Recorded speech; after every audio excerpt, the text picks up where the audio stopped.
I always believed our marriage was solid, built on a foundation of trust and shared dreams.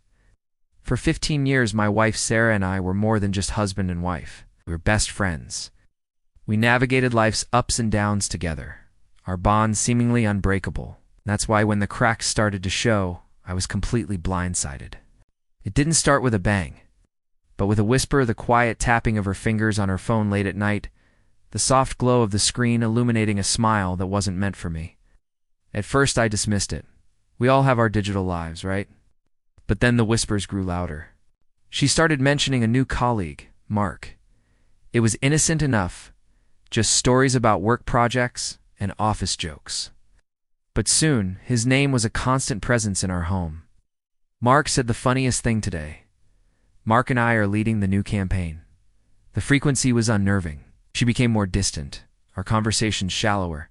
The easy laughter we once shared was replaced by an awkward silence, filled only by the sound of her typing. Oh. I tried to talk to her about it, to voice my growing unease. She'd just laugh it off, telling me I was being silly and insecure. She'd say, "He's just a friend from work, that's all. We're not doing anything." She was right, in a way. There were no secret hotel meetings, no lipstick on my collar. The affair wasn't physical. But the betrayal was just as profound. She was sharing her thoughts, her dreams, and her emotional energy with someone else. I was no longer her confidant. I was just a roommate. The breaking point came one evening when I found her crying quietly in the living room. When I asked what was wrong, she confessed that Mark was transferring to another branch. Her grief was palpable, a depth of sorrow I hadn't seen from her in years, not even when we lost her father. In that moment, I understood. She wasn't just losing a colleague. She was losing her emotional partner. The man who had occupied the space in her heart that was once reserved for me was leaving, and she was devastated. The confrontation that followed was the most painful conversation of our lives. Tears streamed down both our faces as we laid everything bare. She admitted she had developed deep feelings for him, that their emotional connection had become the most important thing in her life. She never physically crossed a line, but she had given him a part of herself that belonged to our marriage. The damage was immense.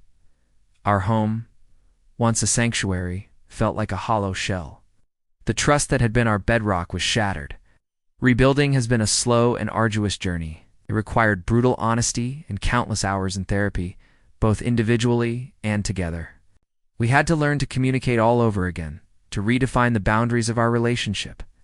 It's a common misconception that cheating is only about physical acts.